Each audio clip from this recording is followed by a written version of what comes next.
欢迎来到无胜利，我是九莉。今天又到了尬阮奏会独自升级的单元，在这个单元里面，我们会邀请不同领域的 S 级猎人来跟我们分享他独自升级的故事，以及他们自己的金手指。今天我们显化到了一个超级无敌大咖，他可是 Tapping 界的 S 级猎人。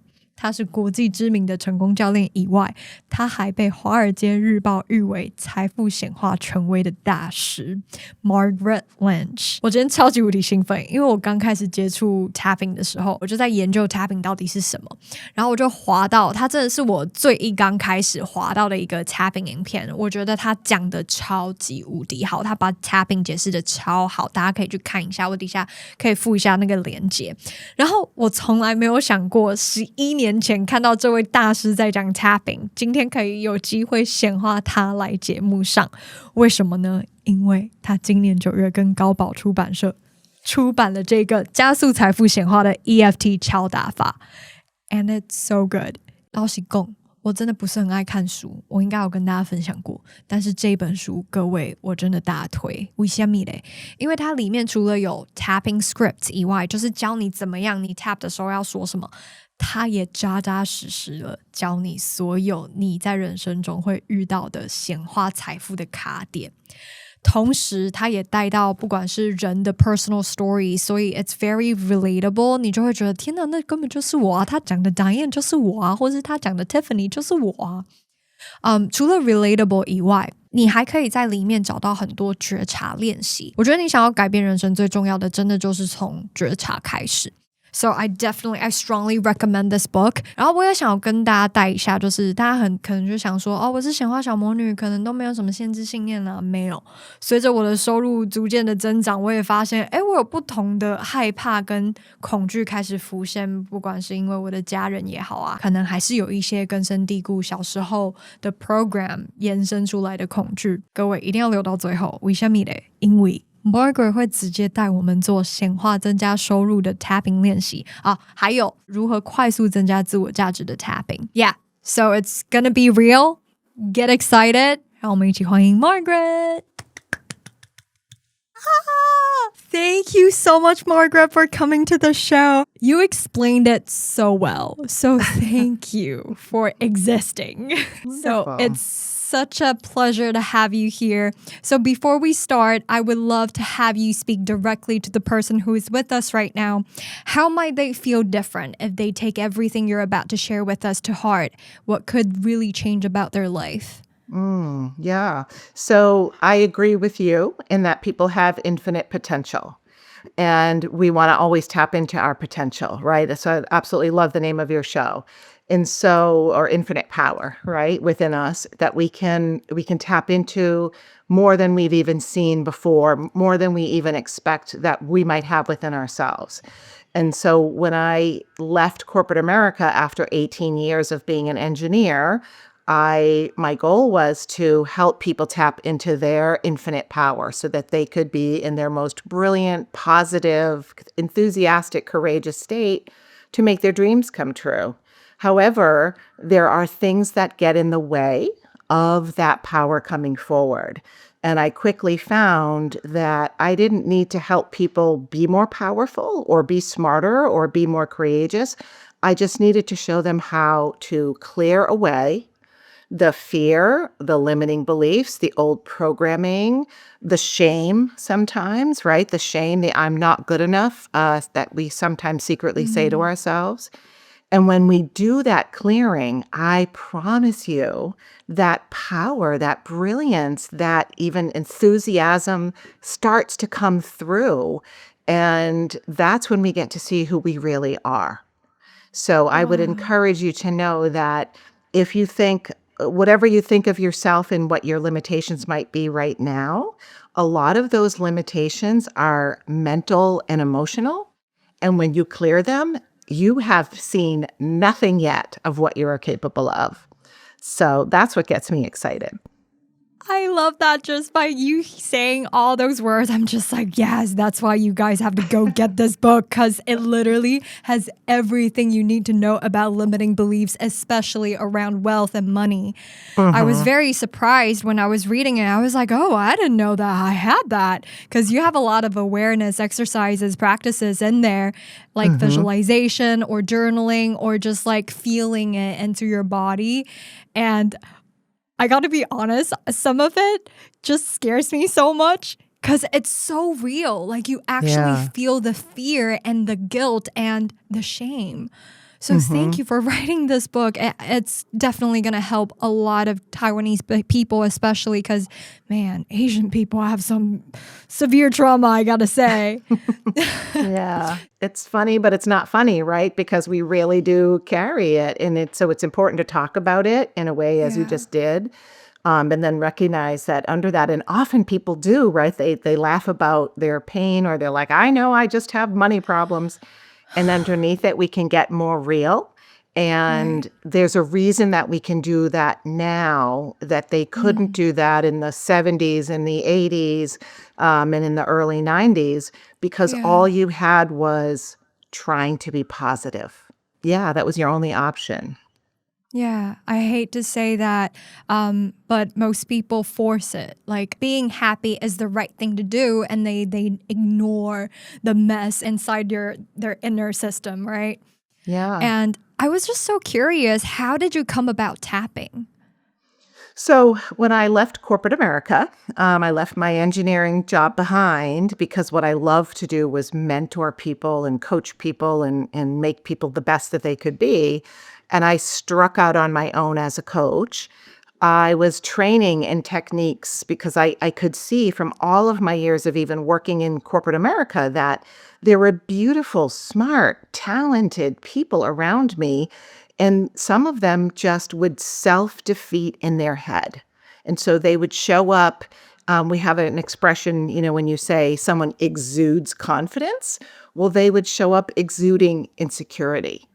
Yeah. And so I stepped into the field with this passion of knowing why does the most amazing, beautiful, smart, intelligent, capable person look at themselves in the mirror and say, I'm not good enough.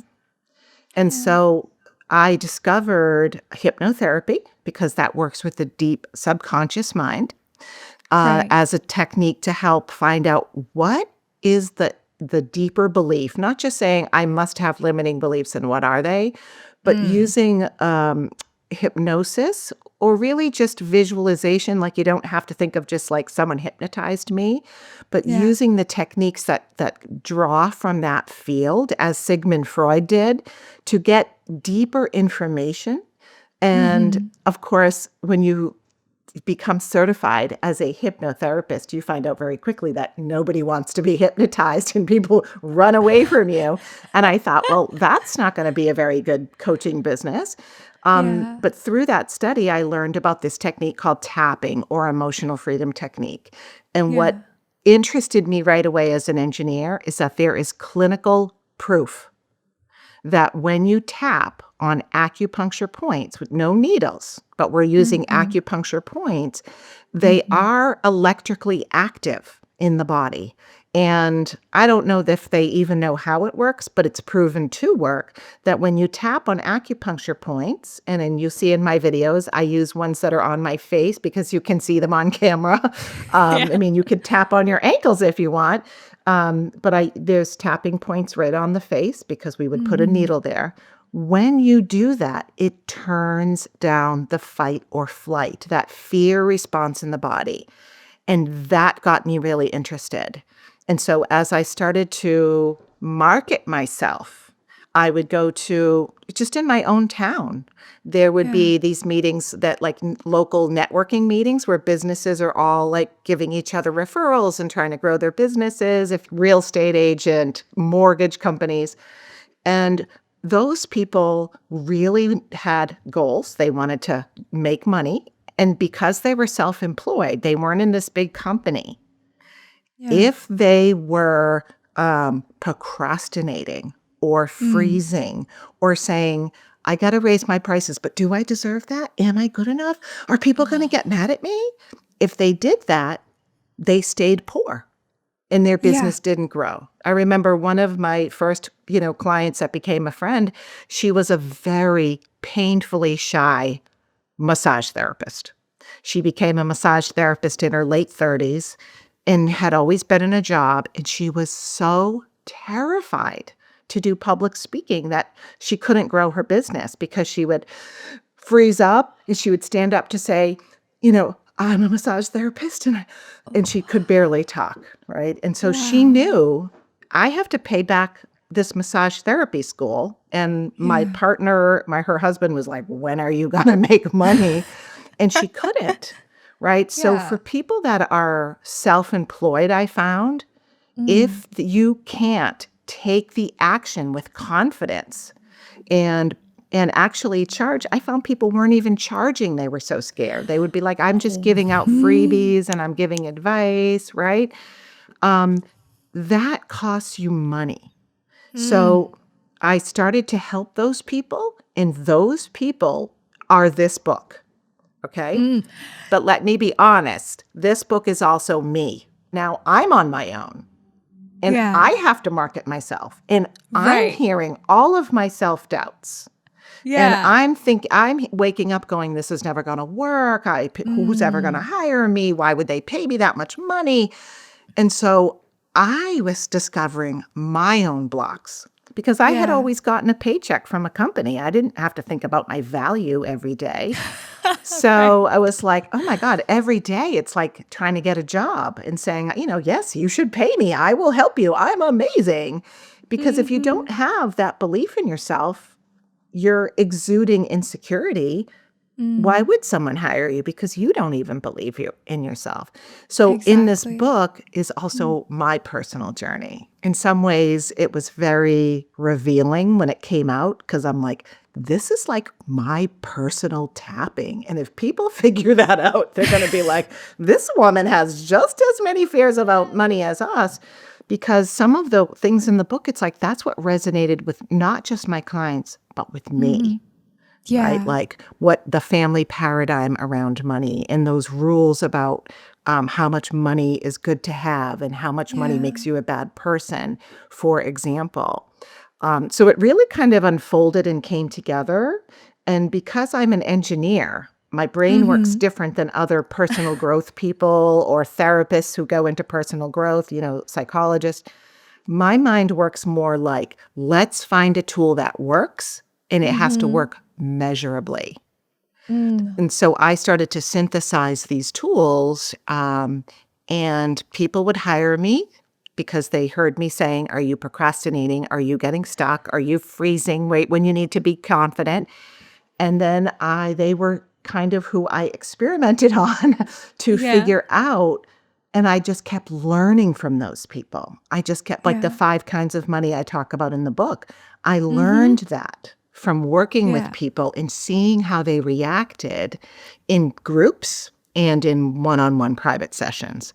I just found that so interesting because you broke it down into 5 categories, which was income, savings, debt, and financial goals. And one other thing, I have it in my notes. Toxic money. Yeah, exactly. So I found that so interesting, and it is absolutely magical to break them into these pieces and then dive into the emotions behind it, the beliefs behind it. Because most people think that, you also mentioned in the book how you don't like to call money abundance, right? Yeah, abundance and prosperity are these beautiful terms, and they always feel good. But what I found was people who were, watching the movie The Secret back then and listening to the law of attraction and saying, okay, all I need to do is focus on abundance and prosperity. But when I said to them, how much are you earning? They felt like they were going to die, right? And so, or what does your debt look like? They were like, oh my God, I'm so ashamed nobody knows. And that's what they're carrying.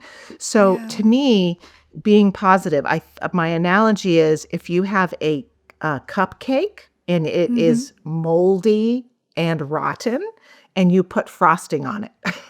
And you're like, look at how beautiful this cupcake is with this. Now it has sparkles on top. I'm putting sparkly sugar. You've got underneath, you've got this resistance that is shame and fear and not good enough, or just it's not okay. If I earn more money, I won't fit in my family anymore. So I kept finding through people, right? That's what engineers do. We don't have all these theories. We do it empirically. So I think one of the reasons that lots of people learn about tapping and they learn it as a technique, but the book is an experience. You're tapping. It's almost like getting a session that is very practical and applied, because that's how my brain works, right? Like, let's get in there. Like, let's stop saying... because I found people were reading books. They're like, I must have limiting beliefs, but I don't know what they are. I'm like, well, let's find out not what the list of limiting beliefs are that someone wrote down, your limiting beliefs in particular in your body, from your history, from your family, from your experiences. Yeah.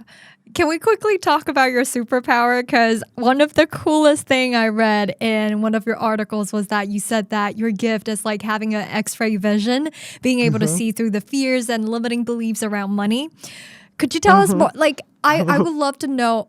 I want to have that kind of superpower, but I know for most people, they're waiting for people like Margaret, like they're waiting for you or for experts to tell them what their limiting beliefs are. Can you talk about your superpower and how can we develop that kind of power? Yeah. And so my superpower, like, it's not something I just channeled from me, from somewhere. I learned it by working with, thousands of people through groups and through private sessions over many years. And the superpower is really when someone has a behavior on the surface. All right. So let's talk about procrastination. Okay. No one knows why they're procrastinating. When people are procrastinating, they're like, it's so frustrating. Why do I do that? I did all this work and now I have one last step and I'm not doing it. And often when we're procrastinating, we are multitasking and we are making sandwiches and we are cleaning closets and we're doing busy work, right? Yeah. And or I'm on a diet and then I find myself going off my diet. And why do I do that? Why do I get stuck right before I reach my goal or halfway to my goal? And so when we see that kind of behavior, for instance, procrastination, the way that I want you all to start thinking about it is avoiding doing something. Because when you say, I'm avoiding doing something, it starts to show you that there's layers going on underneath. There's actually a reason that you're procrastinating. So for me, the X-ray vision means that I've learned to just see those layers underneath. I'm happy to walk. They're not in the book, but I'm happy to walk you through them because I've put it all together in what I call a motivation breakthrough map, like how to break from procrastination to motivation. So I'm happy to walk through those layers with you of what I see inside of someone. So we're going to take procrastination as up here. Like, it's the behavior that you can see on the outside. Someone is doing it. They're actively avoiding doing things. And here's something important to remember about procrastination is most of the problems that people are complaining about, having too much stress, too much pain, too much debt, not enough money, not enough love, not enough connection, not enough relaxation. Most of those things are because of things we're not doing. They're not because of the things we're doing. It's mostly because of all the things we're actually not doing. So the things we're avoiding doing are causing most of the issues that we have, like, for instance, setting boundaries or having accountability or having a schedule. So the things that we're not doing cause most of the issues. But when we see that behavior of procrastination, this is where underneath that you say, if you're interested in, human nature, you say, well, there's got to be a reason that I'm procrastinating. And so what's going on in that, what I call the very first layer, is in the mind, there is a fight or flight effect on your mind, which means that when it comes to that very thing you know you should do, you have a block.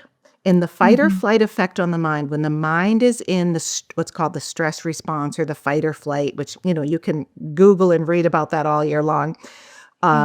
When the mind is in that state, your thoughts are frenetic. They are less focused. Your mind is narrowed.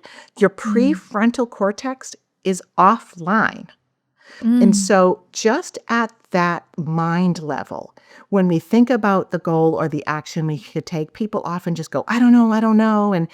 And if we push forward and go, what if we slow down that frenetic spinning mind, which is not us at our best. We're not mentally resourceful. We're not focused. We feel like we have ADD, right? Or we're just blanking out. So we're going to do something else. The next layer underneath that fight or flight effect on the mind, I call it the scary and mean self-talk. Because when I slow someone down and I get to, why are you procrastinating? Why won't you raise your prices? Why won't you ask for a raise? Now you hear the scary and mean self-talk. And they'll say, well, what if I fail? And this means everything to me. What if I fail? What if I get disappointed again?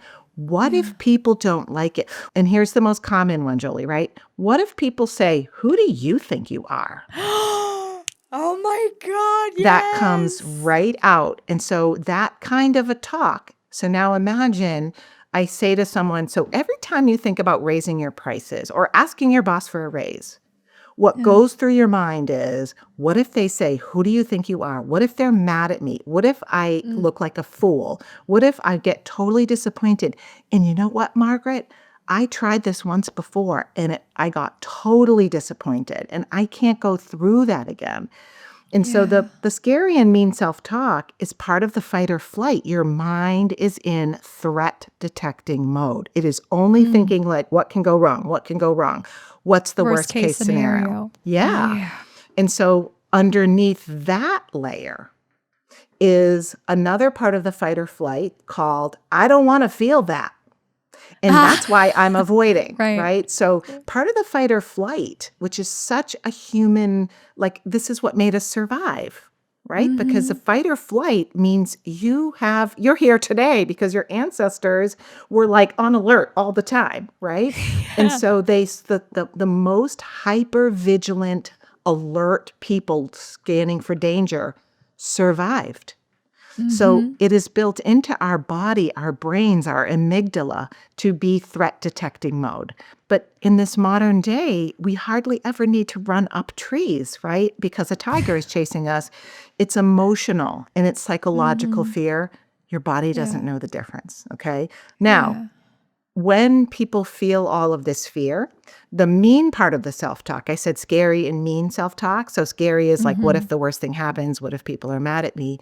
The mean part is what some people will say to me. I'll say, what do you say to yourself when you're procrastinating? And they go, the number one answer I get, and I've done this with thousands of groups for many years, why am I such an idiot? What is wrong with me? I'm so stupid. I'm failing. I'm doing it again. So if you're saying those things to yourself every time you think about your goal, whatever the goal is, do you think that's going to make you more excited and enthusiastic? Or more depressed in your energy. And so when you think about the fight or flight in this way, it actually depresses our energy. It depresses it's like, what happened to all that passion I had? What happened to all that excitement I had when I first thought about this? It depresses that energy. And there's one other thing that happens at a neurological level, because this is biology. You've probably heard of the neurochemical dopamine before.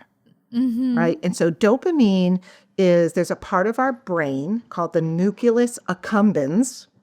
And I can spell it for you if you want me to, right? It's a part of the brain. And what it does is it predicts, is this goal that I'm thinking of, is there going to be like a wonderful, delicious outcome? Or is it likely to go badly? And if we're always saying, what if people don't like it? And we don't know we're doing it, it's kind of hidden under these layers. And that's what I mean by X-ray vision. I know how to find that in people, and that's the way I wrote the book. If I'm always saying, I'll probably fail, or what is wrong with me? I'm already failing.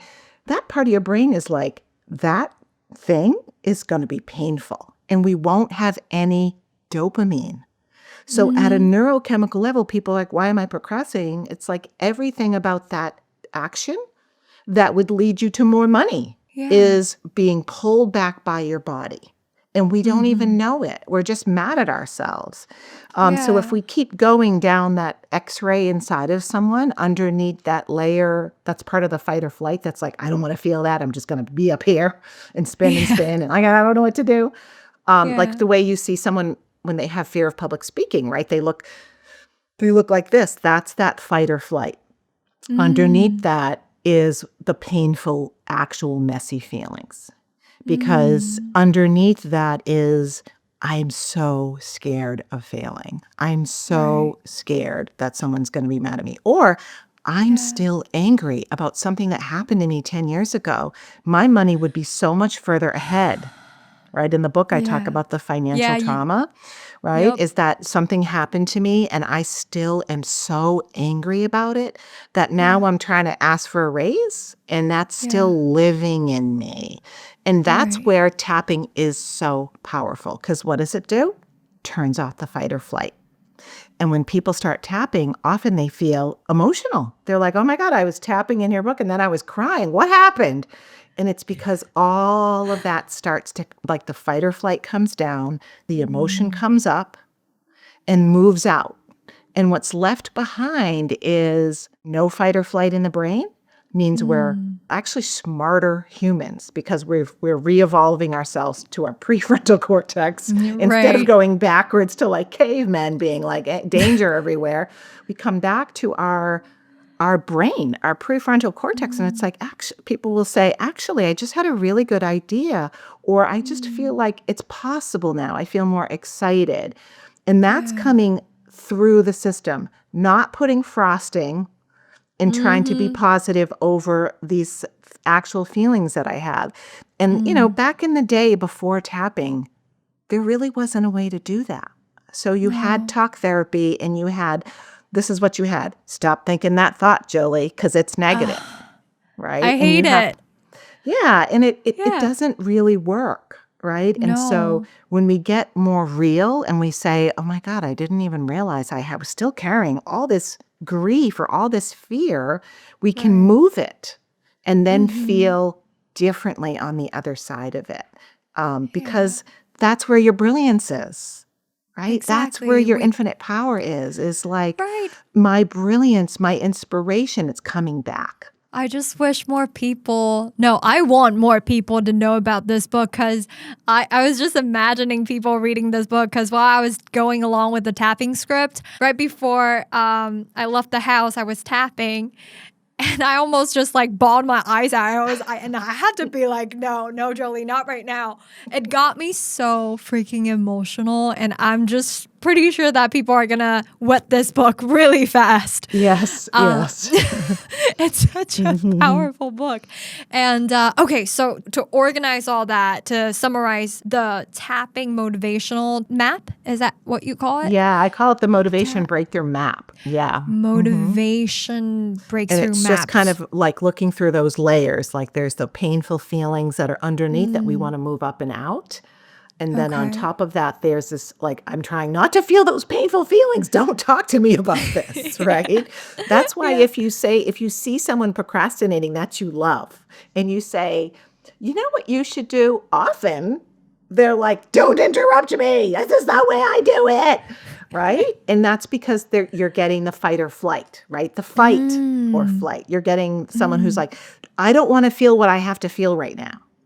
Right. So I try to be very compassionate with people who you see, they like, oh my God, my cousin is like banging their head against the wall and they just keep doing the same thing over and over.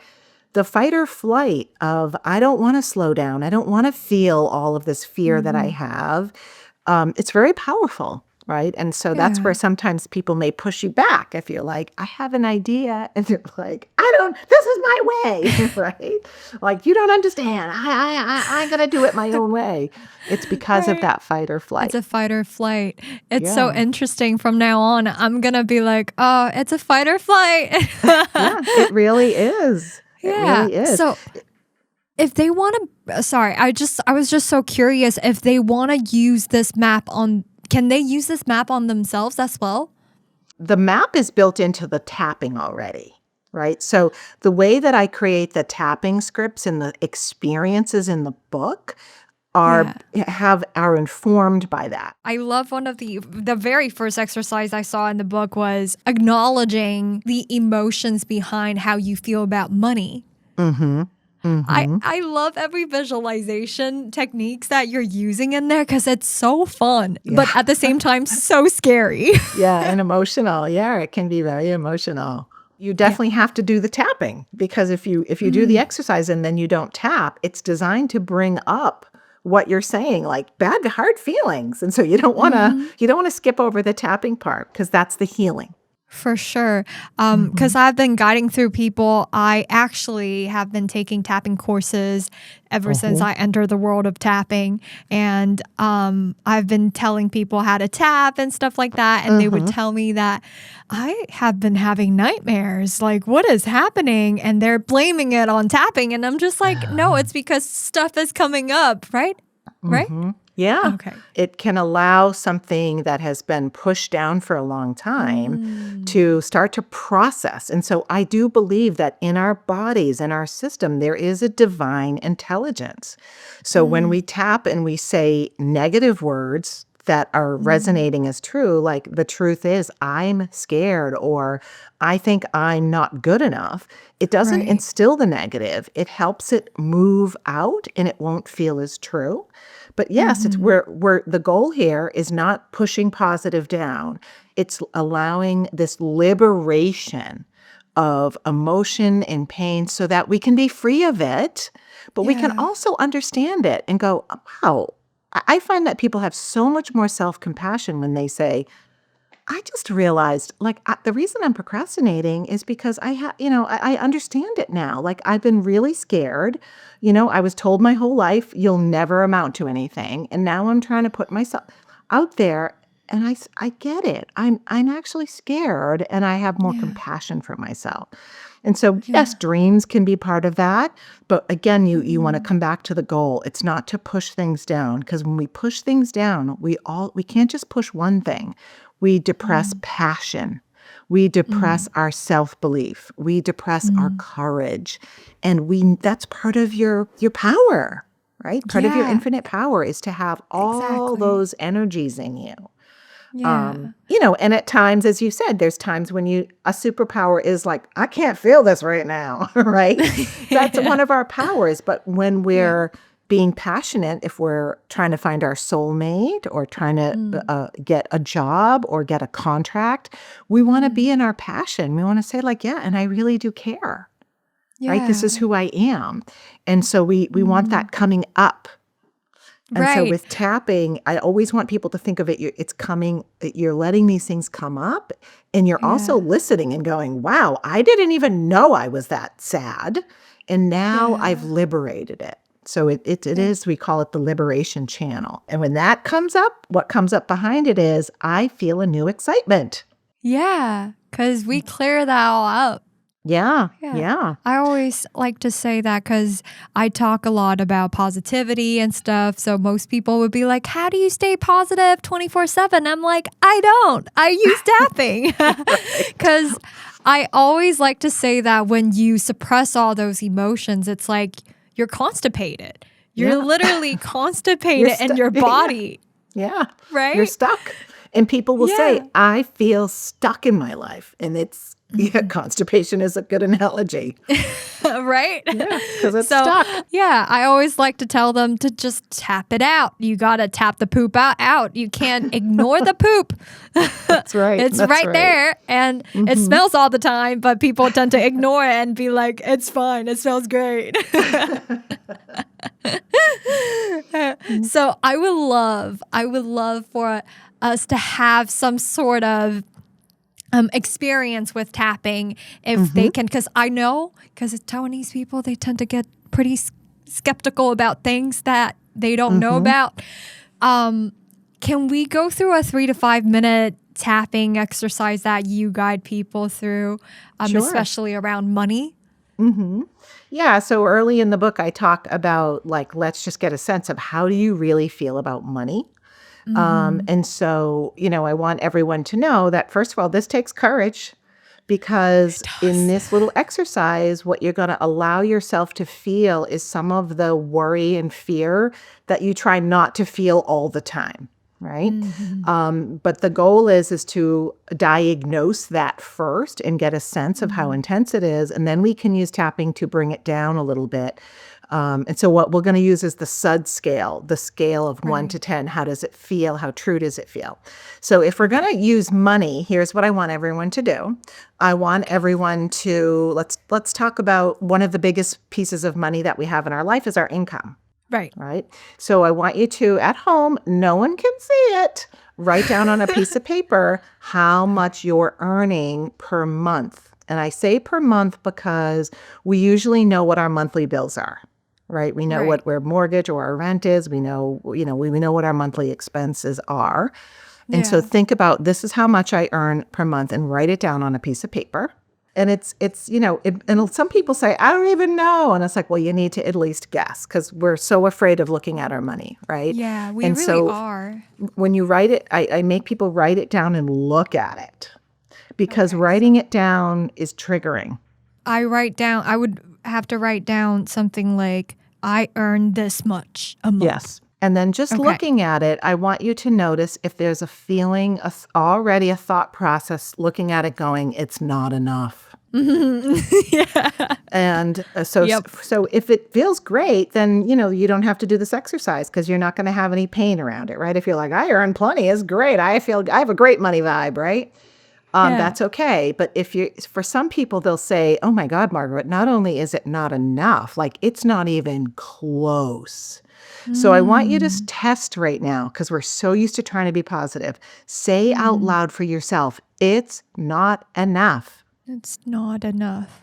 And how true does that feel on a scale of 1 to 10? If 10 is like, oh my God, it's 100% true. Meaning that it's not like it's not enough statement? Yeah. How true does that statement feel? It's like if you were to say, it's not enough in your body. If 10 that's 100% true for me. What is that number for you on a scale of 1 to 10? Oh, I'm at a 9. Jeez. Yeah. People say to me, it's a 12 and a half. And I'm like, the scale is 10. And they're like, nope, it's a 33. Right. So and so now I know it's uncomfortable, right? To look at it again and to, when you look at it and you say, yeah, it's above a 5, like it feels very true. This is not enough. What are the feelings that start to come up in your body about it? And it's usually things like anxiety, or for some people, sadness. Yeah. Right? I don't know why I feel scared. Yeah. Anxiety, fear, the what ifs are in there, right? So now we start to see, we slowed it down. You see how the self-talk is like, what if something happens? What if I run out of money? What if I lose my job? Like all the scary what ifs. And we feel the actual fear of that, right? So this is where we go, this stinks, Margaret. I feel terrible. And we start tapping, right? So if it feels true for you, you can tap along with us. And I'm going to just tap through points on the face. And you're going to repeat after me. That's how tapping works. You have to say it out loud. Yes. Oh, that's what I wanted to ask, because most people would be like, do I say it out loud? But I don't want to.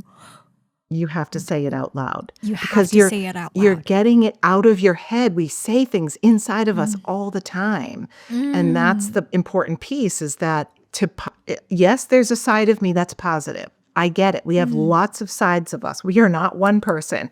But when there's a side of us that's like, I'm terrified. We want to voice, there can be many things true inside of it at once. A side of us that's like, but I know that I can, and I'm positive and I'm powerful. And then, but we have to allow the scared side to also be voiced and heard, because that's your fight or flight. And it is not allowing your brain to get dopamine. Right. And the dopamine is an empowering neurotransmitter. Okay. So are you ready to tap with me? Yes. Okay. So we can start right here on the side of the hand. This is a great tapping spot. And so we're just going to say all these things out loud that are going to sound negative, okay? The truth is, it is not enough. It is not enough. And I feel that. It is definitely not enough. It is definitely not enough. And that is scary. And that is scary. And I don't want to feel that. I don't want to feel that. That feels awful. That feels awful. Why is Margaret doing this? Why is Margaret doing this? And then tapping right here, right where your eyebrow begins. This feels really bad. This feels really bad. And then side of the eyes, right on the edge of the bone there, and use 2 fingers so you have a better chance of really hitting the spot. This feeling in my body. This feeling in my body. And then under the eye, right in the center, right on the edge of the bone, right here. This anxiety, this fear. This anxiety and fear. And then right between the nose and the lip, we're just tapping lots of spots to get the change. It's really not enough. It's really not enough. And then in the cleft of the chin right here, it's not enough. It's not enough.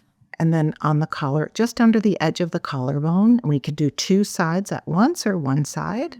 And this is a spot that often we touch when we're upset anyway, right here. This is really scary. This is really scary.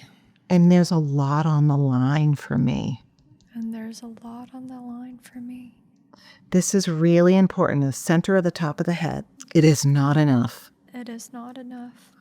And I need to worry about this. Of course I need to worry about this. And there's anxiety in my body. Every time I think about money. Because what if? Because what if? Because what if? Because what if? Scary. It's scary. Scary things could happen. Scary things could happen. And I have all these hopes and dreams. And I have all these hopes and dreams. It's just not enough. It's just not enough. And that's really sad. And that's really sad. I'm just going to honor how I feel. I'm just going to honor how I feel. With compassion. With compassion. This is hard. This is hard. I'm working hard. I'm working hard. I'm very positive. I'm very positive. But it's still not enough. But it's still not enough. And that's scary. And that's scary. Sorry, you're lagging. That's why I'm not really following along. And then just take a big breath. And so we call that a round of tapping. Okay, so we're saying all the scary and mean self-talk out loud. And we're also keeping our attention by mentioning, I feel it in my body. It keeps the attention there because we want to go away from it, right? Yeah. So I want you to take a breath, nice big cleansing breath. We like to do that after a round of tapping. And I want you to look at the number again on the page. Same number you wrote down. It hasn't changed, right? Tapping hasn't changed anything in this moment. And say again, it's not enough. It's not enough. How does it feel now on a scale of 1 to 10 if it was a 9 before? What's the intensity of the it's not enough? It's a 7, but 7.5, 7 and a half. Because it's still true, right? Yeah. The number hasn't changed. But what's different in a 9 versus a 7? What do you feel differently? I don't feel as much fear. Yeah. I think I had a lot of like, ooh, like I don't want to face this. Yeah. But now I'm just like, oh, I'm acknowledging this, but I'm still alive. Yeah. So does it feel a little bit, so even going from a 9 to a 7.5, I find that people, it's like, it just feels a little more possible. Like it just doesn't feel as, because when we have the fear, we will avoid doing the very things that will help us manage our money, focus on our money. It's all the avoidant things, right? And be laser focused on this income goal. So we can do a positive round of tapping if we have time and you'd like to do that. Yes. Okay. So you can also tap on positive things. And what that does is it makes them feel even better. So people are like, are we tapping away the positive? No, your system is intelligent. Your infinite power is intelligent. And so when you say positive affirmations while tapping, they feel even better in the system, right? So let's try again. Even though it's still not enough. Even though it's still not enough. And I have feelings about that. And I have feelings about that. I totally honor myself. I totally honor myself. In all the things that I'm managing. And all the things I'm managing. And all the fear that I have. And all the fear that I have. I'm human. I'm human. I'm both courageous. I'm both courageous. And I have real fear sometimes. And I have real fear sometimes. And then tapping through the points, I honor all my fear about this. I honor all my fears about this. In everywhere it lives in my body. In every way that lives in my body. In all the ways it makes me freeze. In all the ways that makes me freeze. And spin. And spin. Spin with scary thoughts. Spin with scary thoughts. All the feelings in my body I try to avoid. All the feelings I try to avoid in my body. But they're running my fight or flight. But they're running my fight or flight. As I come down out of the fight or flight. As I come down out of the fight or flight. I remember how smart I am. I remember how smart I am. How powerful I am. How powerful I am. How capable I am. How capable I am. And of course I have a really big positive side. And of course I have a really positive side. And I'm going to honor. And I'm going to honor. That I can set a goal for my income. That I can set a goal for my income. And I can make things happen. And I can make things happen. I'm really smart. I am really smart. And when I'm not scared. And when I'm not scared. I'm actually brilliant. I'm actually brilliant. And I'm a brilliant creator. And I'm a brilliant creator. And I'm unlimited. And I'm unlimited. Especially when I let go of fear. Especially when I let go of fear. I can be more. I can be more. Grounded and practical with money. Grounded and practical with money. And brilliant and unlimited. And brilliant and unlimited. With creating money. With creating money. So when I look at my income. I'm just going to say yes to more. I'm just going to say yes to more. Yes to more money. Yes to more money. I love earning money. I love earning money. I love giving my best. I love giving my best. And earning well. And earning well. This is just the beginning.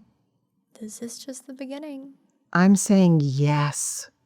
I am saying yes. To more income. To more income. I don't even know where it's going to come from. I don't even know where it's going to come from. But I can't wait to see. But I can't wait to see. I'm so open to earning more. I am so open to earning more. Yes to earning more. Yes to earning more. Yes to me. Yes to me. Okay, take a breath. Sorry, a little smile there. And so just look at your income one more time. Yeah. And of course, it's still the same. But how do you feel looking at it? Grateful that I have money. Just grateful. Yeah. And so this is what I found was so interesting. Like, your income is the current large source of abundance coming into your life. And so people are like, oh, I'm doing abundance affirmations. And when they look at their money, they go, right? Which is not a very good vibe. And then when you move into like, I'm so glad I have this and yay, more to come. That's a whole different energy of money, right? And so, because money takes a lot. Money takes being grounded and practical, but it also takes being creative and courageous and brilliant, right? Yep. Engaging. It takes all of these special, your gifts to do your best and earn more and or ask for a raise. And to be in your body and grounded and clear so that you're looking at your money in very practical ways. We need to have both. Yeah, we do. I love that exercise just because, so I gotta be honest, because I should be really grateful for my income. I really should. But for some reason, I found that I have this belief because of my past, well, let's say trauma or experiences, that the more I earn, I found that the more I have to give to my mom. My fight or flight would be like, it's not safe to have more money because the more money I have, the more I have to give. Yeah. And that puts you in like conflict, right? And pressure. Right. So for everyone listening, this is where we can start to now have clarity. So sometimes just doing that tapping exercise and feeling a little bit better, people will say to me, oh my gosh, Margaret, I just realized that when I look at my money, I'm worried about, and I can't tell you how common this is, right? I'm worried that if with more money, people are going to ask me for more. Or with more money, my family's going to be like, are you doing something illegal? Or with more money, right, I'm going to have more problems. More money, more problems. And so the tapping that when we honestly voice things, we get a couple things. We reduce the fight or flight, which means we're more brilliant. And that means we often have connections in our brain, awarenesses about this. I am starting to realize some of the reasons that I am conflicted around earning money, right? Or people say, here in the US, like they're just going to tax me more and then I'm going to be in a battle with the IRS. It's not even worth it. Or I can't tell you how many women that are divorced have said to me, oh my God, if I earn more money, my ex is going to argue that I don't need child support. And so all this time I have this goal and I'm like, why can't I earn more? Why can't I earn more? And I didn't even connect that I'll be screwed in some way. If I earn more, it'll cause a battle, right? Yeah. And so sometimes the awareness is part of the shift.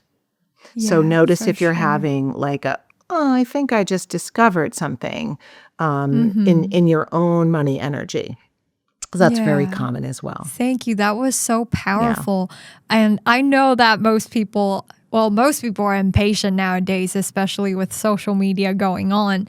So I know they would want to ask, how long does it usually take to see the effects or results of tapping? So 2 answers. The first one is immediate, because what is it doing? It's turning down the fight or flight.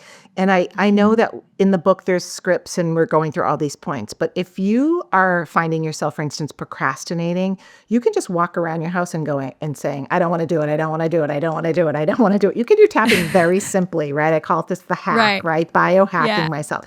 Like I'm scared. What if I fail? What if I fail? Just even if you just remember one tapping point. And within minutes, your fight or flight comes down, right? So I often tell people like, my brothers, for example, who are like, if I can get them to do one thing, it's amazing, right? So bring down the fight or flight can be within minutes, is proven. Your cortisol levels in your body drop. Even adrenaline will drop after about 10 minutes. So that's one side of the answer. The other side is, how long does it take for me to have a massive change in what I'm doing? Well, it really depends, right? And so if you've been carrying this lifelong feeling of I'm not good enough, and people often say, I've been talking about that in therapy for 20 years, right? It can take longer. You might need to work with a tapping practitioner to really reinforce that change. Humans, I'm going to, tell you something shocking. We are very dynamic, multidimensional beings with lots of sides, right? So we don't just boom, change overnight and like I'm this simple creature, right? So we do need time to deal with what we are honestly carrying, and we deserve that time. If you've been carrying something that happened 10 years ago that really shook your confidence, and you've been carrying that for 10 years or 40 years, as some people tell me, Give yourself the time and the love to shift in the way that is going to allow you to feel so much more free. And tapping is the most powerful technique that we have in the therapy world for trauma, right? So that it gets used in countries and in communities where traumas are happening because it's the fastest de-trauma tool. So you can get quick as well. you can get very quick results just by tapping to calm yourself down. But if you need to go deeper, there's some like, wow, I've uncovered like this whole family paradigm issue with this family dynamic, then that can take more sessions. But we're not talking like the 10 years of talk therapy where we're just talking about things, right? There's absolutely a place for talk therapy, but tapping does accelerate change. But we're still human. We need time. Yeah, I agree. And I always say that you can't just rush it. You can't just rush to anywhere because people tend to, they want to see immediate results. But it's funny because we've lived this way for so many years and you're just like, no, I want to get rid of it with a second. And then you're not even willing to tap on it. Like give yourself the time to tap. I had a quick question because when you were tapping, there is like a armpit place where you need to tap on. I noticed that you didn't tap on there. Is there a reason or you can just tap anywhere? You can just tap anywhere. It's often off camera. It can be a little bit awkward, you know what I mean? And people, so then I'm like, do I have to adjust the camera so people can see my armpit? They call it like the underarm point, right? There's no magic to any one tapping spot. We're just tapping enough of them to get this generalized effect. But as I said, I just tell people, when they leave my office, when I used to be a private coach, just tap one spot. If that's all you can remember and just say one thing like, I'm scared, I'm scared, I'm scared, I'm scared, I'm scared, I'm scared, I'm scared. Yeah. And after a few minutes, you'll be like, what happened to that? I was tapping for being scared. And all of a sudden I don't even feel that anymore. So it's a very forgiving technique. You don't have to do it perfectly. Is. Yeah, it's so gentle. It's such a gentle way to be with yourself, especially when you have negative emotions and energy. Absolutely. Quick question. Asian people tend to be like, am I doing it right? Or like, it's just like as simple as just tap one spot and say whatever it's going on, right? But they probably want to ask, is there any do's and don'ts for tapping? I have 7 brothers and sisters. And one of my sisters will say, oh, I was on a plane and I was tapping because I felt funny. And I was like, okay, that's not a tapping spot. So you do have to get the tapping spots. And I do see that people will they'll be like all over the place. There is magic to the acupuncture points. Their acupuncture points are for a reason, right? So if you look at an image, there's millions of images on the internet, of course, in my book, of the tapping spots on the face that are easy to reach.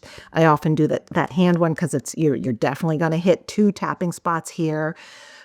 So definitely hit the tapping spot, right? Don't be like my sister and me like, I was tapping. And I'm like, literally, my own sister, could you do it right? Just make sure you hit the spot or you're not going to get the same generalized effect of turning down the fight or flight. But that's kind of it, right? It's really, there's never been, we go back now 20 years, people have been doing tapping on when it was blog talk radio shows, on videos, on live summits that I'm often in. There's never been an injury because it's always calming you down. Yeah. I would say that the contraindications are if you have a emotional dysregulation disorder. That's not something you want to be doing on your own, right? Because tapping is designed to bring up really strong emotions, right? So if people who are schizophrenic or have panic disorders, you'd want to work with a qualified therapist who also uses tapping. But for everyday people with everyday problems, right, it's really it's going to calm you down and center you. And if you're working with someone or working through the book, you're experiencing more like what a session would be like. And so just know that there's those two approaches. Yeah. Yeah. But you can't do it wrong. Yeah, that's what I've been telling them. But Asian trauma, they're grading themselves every single day. Right. So there is, the script looks like this. So I know that since it doesn't have like a certain point for them to tap on, do they just tap wherever as long as it's a point? Yeah. Yeah. It doesn't have to be in any order or sequence. You don't have to stay on one spot for as long. Some people were like, I don't really like this spot, for instance, right? It's just, they all work the same. It's just that we're using a bunch of them just to kind of keep adjusting the system, right? And there's more points on the body, right? There's points on the wrist. This is also a good point for nausea. Like people use the nausea bands, right? For motion sickness, it's acupressure, tapping the wrists, or some people will go like this, really, really good for nausea. I love this. Yeah. So if I, ever feel like I'm on a plane or whatever, I'll be like, you know what I mean? Tapping my wrist. It's a really good point. This is also, acupuncture point is associated with the stomach. So this is also good if you're saying, I feel it in my stomach. But the point is to not make it complicated and just tap 3 or 4 or 5 or 6 points, whatever you feel comfortable with, to get that generalized effect. And, if you're watching this video, you probably saw Jolie kind of mellower and mellower as we were tapping. You actually got quieter and quieter. That's the fight or flight coming down, right? It's like, I feel like I just had a glass of wine, right? And so everyone gets kind of calm. Right. Yeah, that's why. And some people get really tired when they tap because I yawn. Yes. And so you see that's the physiological shift of coming out of the fight or flight. So I know that there's some physiological reaction to tapping, such as yawning or burping. What else do people crying, right? What else do people do? I have Goosebumps? seen many times when people, particularly this happens to men, when there has been some pain in their family where they were very much wounded around their identity, around their power by their parents. And we get to that, like anger at a parent, anger at a father, anger at a mother. I find particularly with men, they start coughing. It's very interesting. So they get very emotional, like it's the thing I could never say back to my father because that's breaking the rules. And by saying something out loud and tapping, like I hated the way you treated me, that often triggers a whole bunch of coughing. Like, it's like I'm coughing up what I've swallowed down for many years.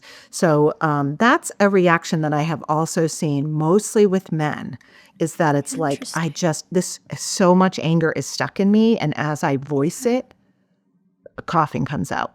I've seen people have long coughing fits. And I'm like, okay, just keep breathing and stop tapping for a while and compose yourself. But it feels like a release. So that's one thing that I have seen that's a little interesting. Yeah. That is very interesting. And I know that tingling sensation for sure. I get a lot of tingling sensation when I'm doing tapping. That's what I love about it. It's like giving me an energy massage.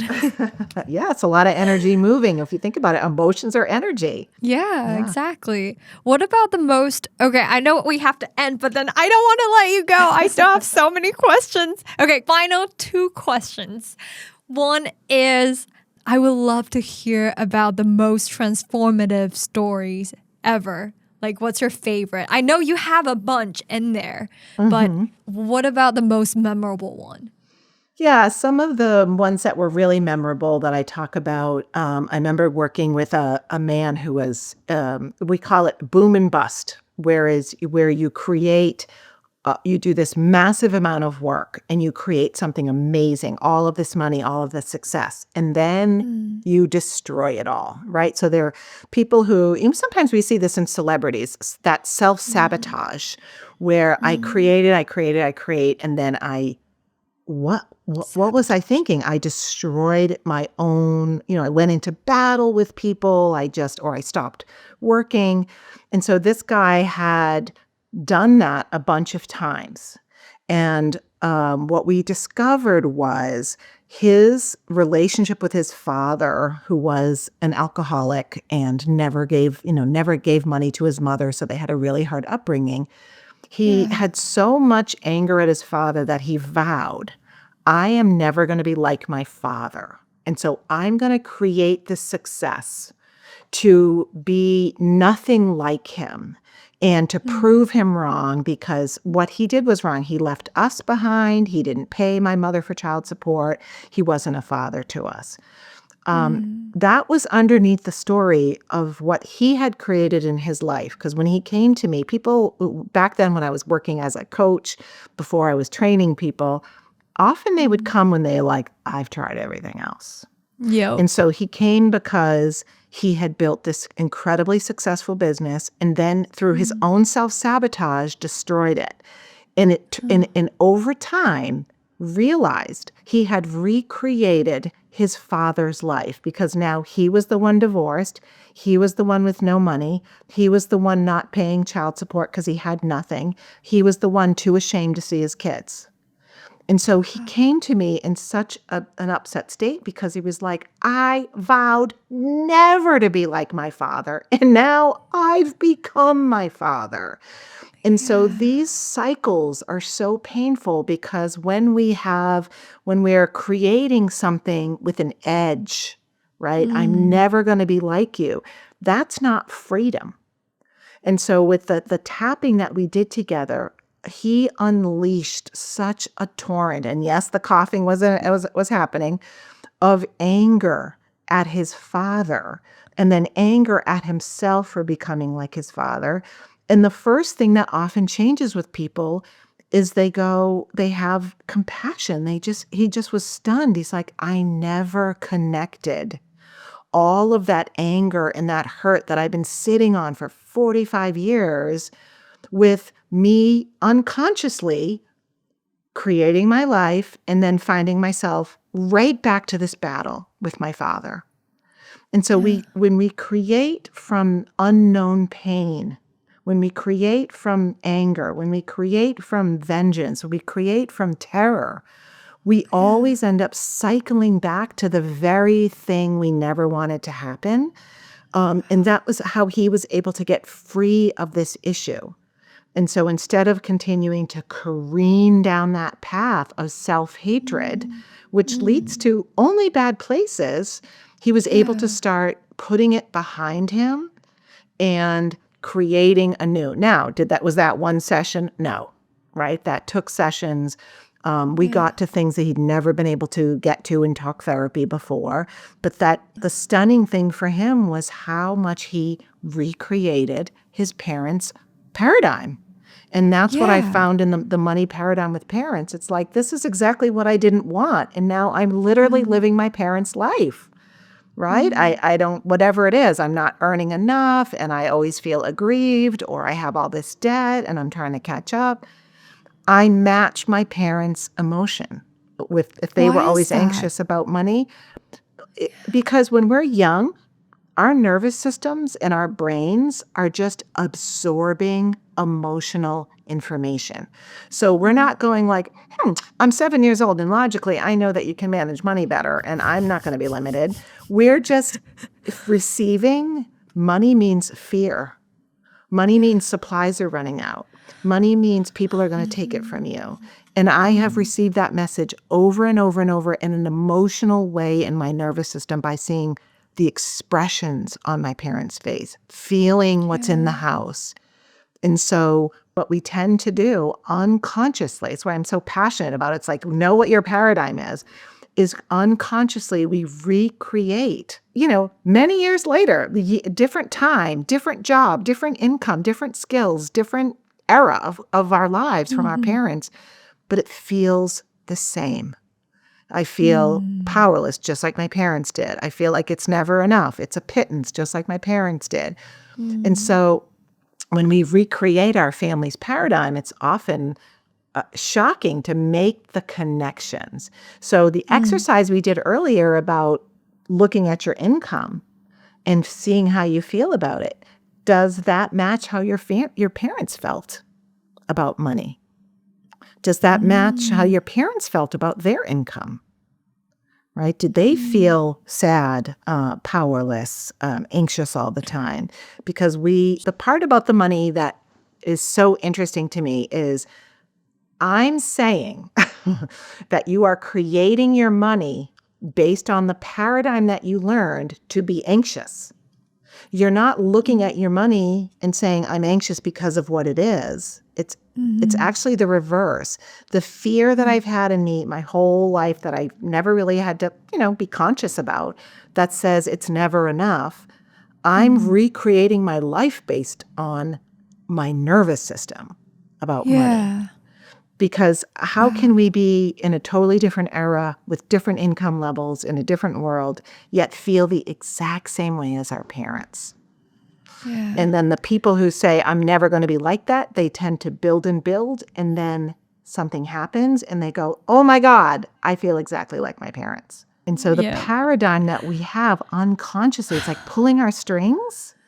Right. And that's, I'm a speaker. I hate writing, Jolie. So for me to write this book was not my favorite thing to do, but it's because of this. Because when I see people almost like a puppet holding the strings, is their paradigm. They don't know why their money is the way they are. I just want to open their eyes to that. Yeah. So they can see, this is why I've created my life this way. Whether it's relationships, whether it's health, whether it's actual money and abundance, right? Yeah. Whether it's like, do I ever get to take vacation? Am I ever allowed to feel joyful, or do I have to feel guilty all the time when I sit down for a cup of tea, right? Because I should be doing something. So it's all those aspects of our life. Wow. I love how the nervous system, I don't love it actually, because the nervous system is trying to protect us, Yeah. It is terrible. I know that they're trying to protect us, but at the same time, why does it have to be so painful? Yeah. If we come back to what I said about most of the problems we have is because we're avoiding doing things. Most of the problems people have in their money, it's because they kind of avoid looking at it. Because when you look at it, you feel fear. Right. Whereas what you'd want to do if you want that goal to expand is you want to be looking at it every day, looking at your income, being like, I'm so grateful for what I have and I'm saying yes to more. Right. It's like exposure therapy. Yeah. Is really looking at it every day. So when, as I was becoming a coach, I'd wake up one day and I'd be like, oh my God, this is nowhere near close to enough. And I would start tapping because I'm like, if I stay in that energy, I will freeze. Right. So if you want something to expand, you have to focus on it. And when we avoid looking at our money, it won't expand. And we won't do the right things. Yeah. Absolutely. I agree. And we won't take care of our money. We don't manage our finances because we're afraid. You mentioned in your book, one of my favorite quotes in your book was how you mentioned about, I think it was it Susie Orman? Sorry, Susie Orman. Yeah. I think she said our inner value is reflected in our assets. I found that so powerful, and it's absolutely insane. It's true. Because people, it's the self-worth. It's all about your self-worth. So what can we do to quickly raise that inner self-worth? Yeah, she also would always say her biggest point of complete confusion was always, why do people act so crazy in their money? Especially women? They're smart and they're talented, and then they act like crazy in their money. And I was always like, I can tell you why, Susie Orman. I'd be watching her on TV, being like, I can tell you why. So we won't allow ourselves to receive things that we don't think we deserve in our secret heart of hearts. And so, when you tap through the book, you'll see there's really hard chapters on, I don't think I deserve it. And if we don't find anywhere in our system, sometimes I'd tap and I would say, even though I don't think I have this issue, I'm open to releasing anywhere in me that any side of me, any subconscious part of me that thinks I don't deserve to earn a little bit more money. And so we can do it that way. And we can also, get into our own issues around, but where do these, it comes from our paradigm. Right? Is how much money do people like me, people from my family, deserve to earn and are allowed to earn? allowed to earn, or have the potential to earn. Like, don't dream big, you're just going to be disappointed.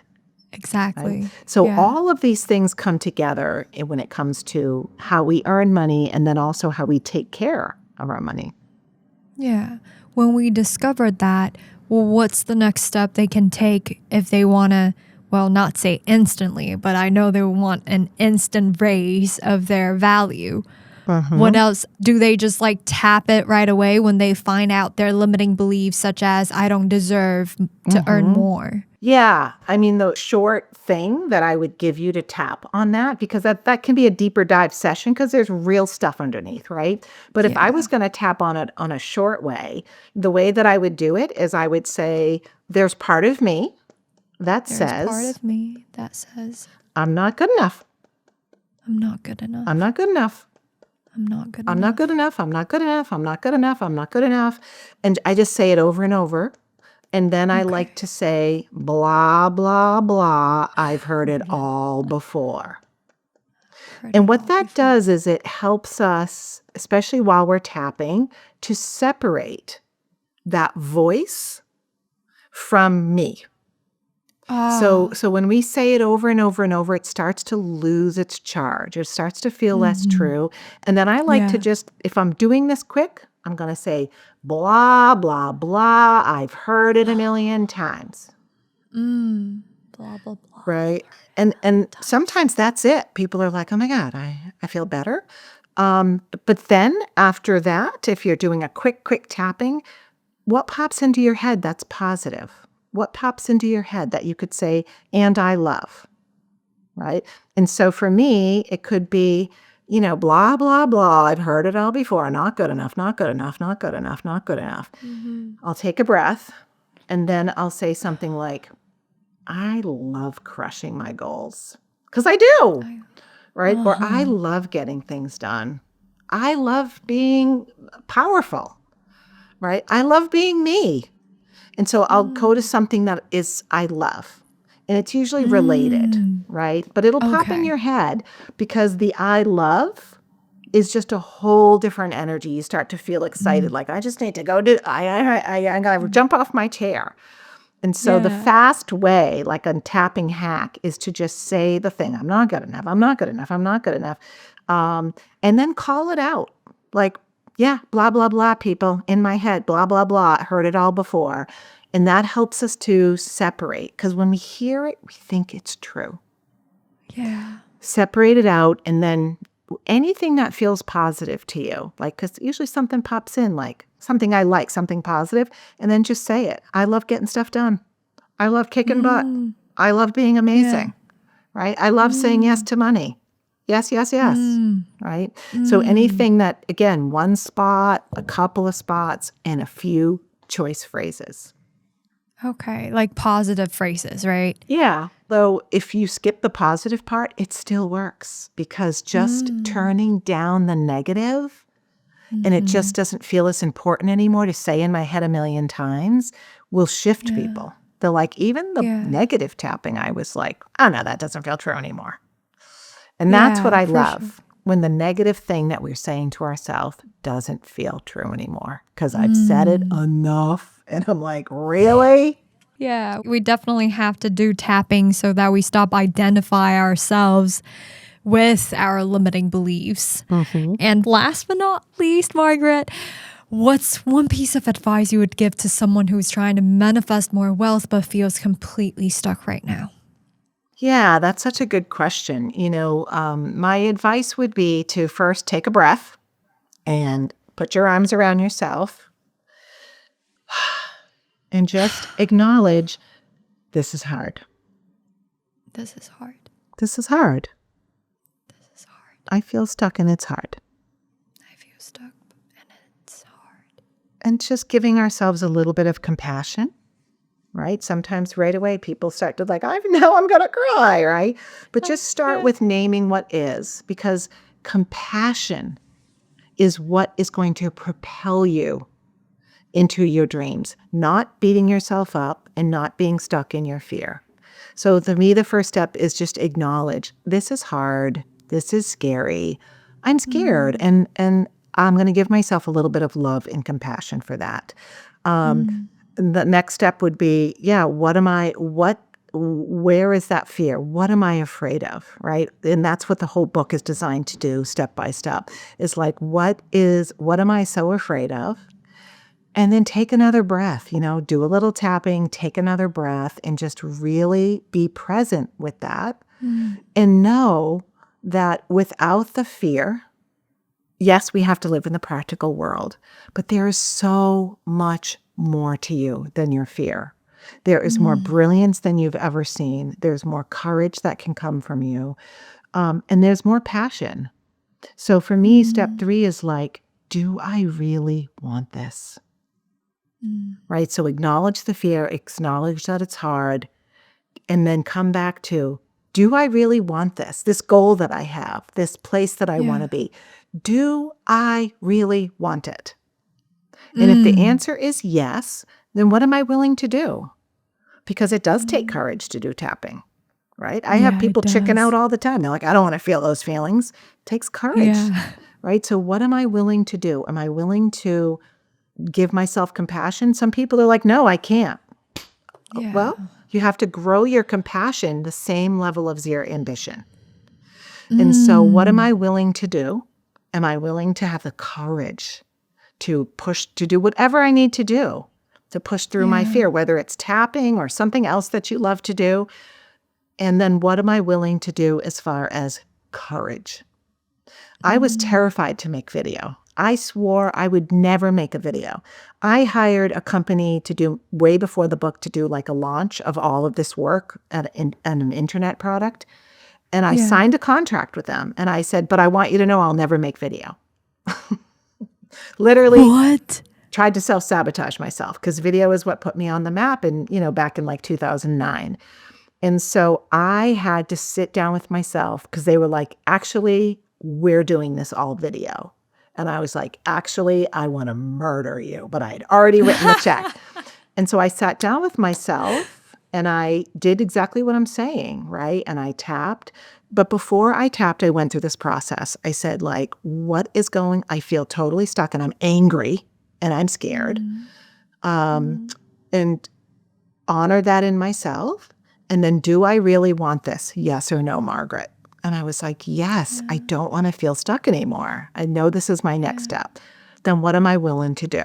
Am I willing to be brave enough to really tap in a way that is more real and more raw about my fear?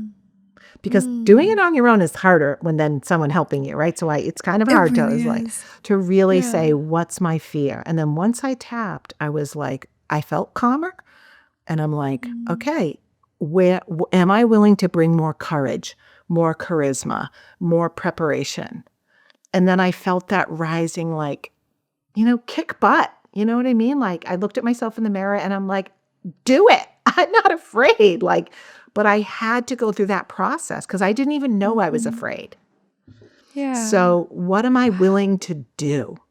Am I willing to be more courageous than I ever thought I could be, even for just sometimes for 30 seconds to ask for something or to say something, right?